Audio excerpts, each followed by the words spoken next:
আমাদের একজন ভাই প্রশ্ন করেছেন যে শুনেছি শেষ বয়সে হজ করা উত্তম, অনেকে অল্প বয়সে হজ করে এসে হজের আদব রক্ষা করে না, এই কথাটা কি ঠিক?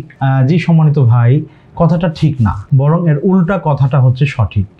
রাসূল করিম সাল্লাল্লাহু আলাইহি সাল্লাম বলেছেন, মান আরাদা আইয়াহুজ্জা ফালইয়াতাআজ্জাল, কেউ যদি হজ করার চিন্তা করে তার উচিত তাড়াতাড়ি করে ফেলা। কারণ এমন সময় আসবে সে হয়তো অসুস্থ হয়ে যাবে, ব্যস্ত হয়ে যাবে, অর্থ এখন আছে পরে নাও থাকতে পারে, প্রস্তুতি আছে পরবর্তীতে নাও থাকতে পারে, নানান রকমের অসুবিধা প্রতিবন্ধকতা থাকতে পারে। এই কারণে যখনই কারো উপরে হজ ফরজ হবে, ওয়ালিল্লাহি আলান নাসি হিজ্জুল বাইতি মান ইসতাতা ইলাইহি সাবিলা, আল্লাহ কোরআনে বলেছেন যার আল্লাহর ঘরে যাওয়ার মতো সামর্থ্য রয়েছে তার উপরে আল্লাহর জন্য হজ করা ফরজ। সো আপনার যখন সামর্থ্য আসবে এবং আপনি হজ করতে পারবেন, এই সামর্থ্য আপনার হবে, ঠিক তখনই আপনার দায়িত্ব হজ করে নেওয়া। আমাদের সমাজের কিছু মানুষ আছে এরকমটা মনে করে যে গুনাহ যা করার আগে করে নেই, না হজ করলে তো গুনাহ মাফ হবে, এখন গুনাহ যদি না থাকে তো হজ করলে মাফ হবে কি? নাউযুবিল্লাহ। গুনাহ এমন এক জিনিস যে আপনি পরিকল্পনা করে গুনাহ করতে হয় না। গুনাহটা হচ্ছে আমরা যখন কাপড় পরিধান করি, আমি যদি যতই চেষ্টা করি যে কাপড়ে আমি ময়লা লাগাবো না, কাপড় কিন্তু দিন শেষে ময়লা হচ্ছে। আমাদের গুনাহটা ঠিক এমন,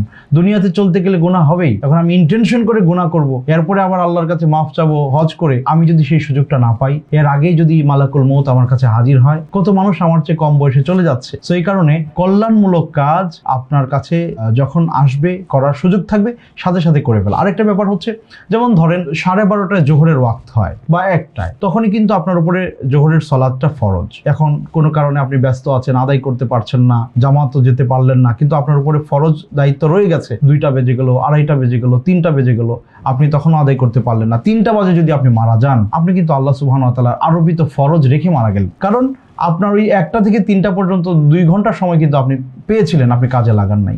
অনুরূপভাবে আপনার উপর যখন হজ ফরজ হবে, আপনি ডিলে করবেন, তাহলে এই ফরজের ঋণটা আপনার কাঁধে রয়ে গেল। এখন আপনি যদি শেষ পর্যন্ত যেতে না পারেন, আপনার মৃত্যু এসে হাজির হয়, তাহলে আপনি আল্লাহর সামনে গেলেন এই অবস্থায় যে আপনি আল্লাহর কাছে ঋণী হয়ে গেলেন, আল্লাহর দায়িত্ব পালন করেন নাই, এভাবে আপনি চলে গেলেন। এরপরে কে কি করবে আপনি তো জানেন না। এই জন্য যখনই সুযোগ হবে তখনই হজ করে ফেলা উচিত।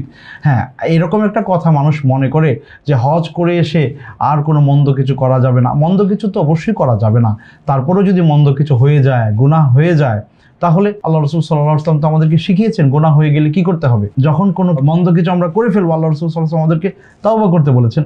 ওয়া আতবিইস সাইয়্যাতাল হাসানাতা তামহুহা, একটা মন্দ কাজ হয়ে গেলে আরেকটা ভালো কাজ করতে তিনি বলেছেন, তাহলে ভালোটা মন্দটাকে মিটিয়ে দিবে। সুতরাং আমরা হজ করে আসলে পরে ভালোভাবে চলাফেরা করতে পারবো না, যুবক বয়সে হজ করে ফেললে পরে আমি যদি ভালোভাবে চলতে না পারি, হজের আদব রক্ষা না করতে পারি, এই চিন্তা করে ডিলে করার কোনো চান্স আসলে নাই।